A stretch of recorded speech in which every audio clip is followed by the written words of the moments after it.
नमस्कार. E learning चॅनलमध्ये आपले सहर्ष स्वागत आहे. फाल्गुन सरतो आणि वसंताची चाहूल लागते. सृष्टी नवीन पालवीने नटते आणि याच चैत्र महिन्यात घरोघरी आगमन होते ते आपल्या लाडक्या चैत्रगौरीचे.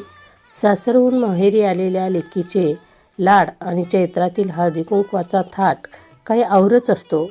कपाळावर लाल टिळा, नेसायला भरजरी चंद्रकळा आणि अंगणातला झोपाळा, हे दृश्य किती विलोभनीय असते.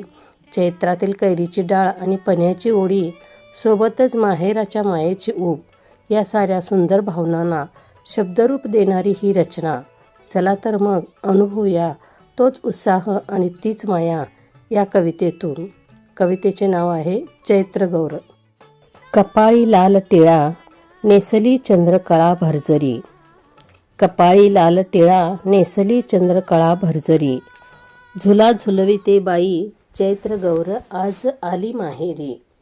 झुला झुलविते बाई, चैत्रगौर आज आली माहेरी. कशी नाजूक दिसते, छान झुल्यात झुलते. कशी नाजूक दिसते, छान झुल्यात झुलते. जशी चंद्राची कोर आली आज चैत्रगौर. जशी चंद्राची कोर आली आज चैत्रगौर. सुंदर गजरा शोभे तिच्या केसात माळ. सुंदर गजरा शोभे तिच्या केसात माळ. मनोभावे करी कौतुक आजही काळ. मनोभावे करी कौतुक आजही काळ. चैत्रगौर आली आज नटून थटून जशी पावसाळी उन्ह. चैत्रगौर आली आज नटून थटून जशी पावसाळी उन्ह. मनोभावे घालू आंबे डाळ पन्ह.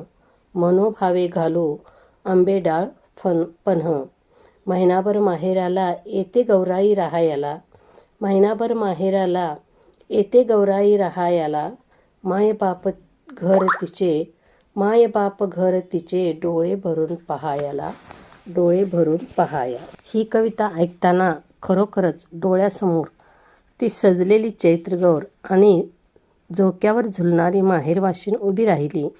आणि हो, कवितेच्या शेवटी उल्लेख केलेल्या कैरीची डाळ आणि पन्ह या शब्दांनी तर जिभेवर साक्षात चैत्राची चव आणली. ही संस्कृती, हे सण आणि त्यातील गोडवा असाच टिकून राहो, हीच सदिच्छा. चला तर मग या चैत्रगौरीच्या आठवणी मनात साठवून ठेवूया. धन्यवाद.